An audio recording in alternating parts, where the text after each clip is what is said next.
as we evaluate the new polls that are coming in to see where the race stands, is Trump giving Biden a run for the money? Is it a jump ball at this point?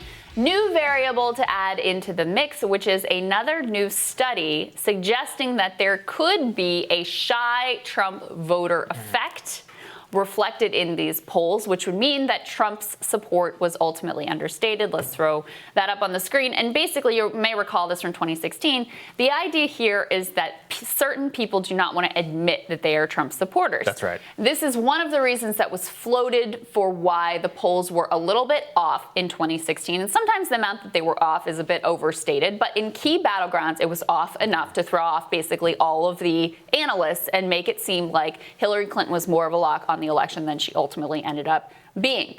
Now, there were a couple other factors that, analysts said after the fact it looked like may have played into it more. In particular, they didn't use an education screen. Yeah. So there weren't enough high school educated non-college voters represented in the samples of these polls. So that was one of the pieces.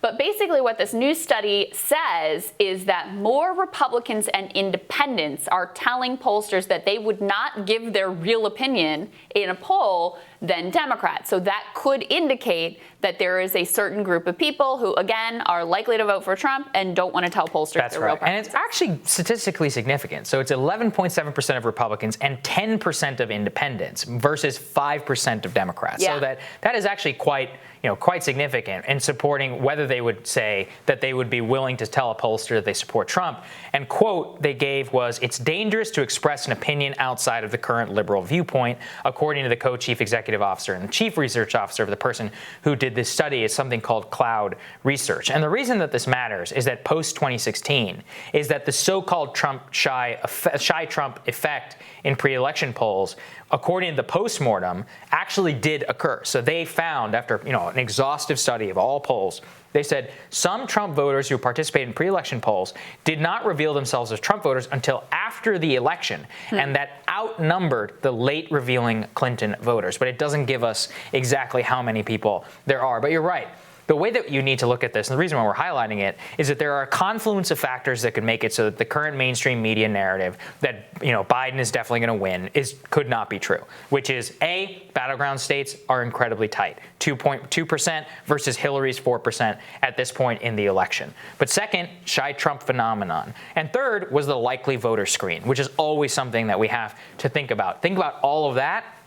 You're starting to be within the margin of error. Yeah, and then there's always is there some other myths that we haven't even thought about that pollsters may be getting wrong? Because last time people didn't predict the education piece really coming into play. And some pollsters, by the way, are still not using an education system, which seems sort of crazy based on what we learned last time around.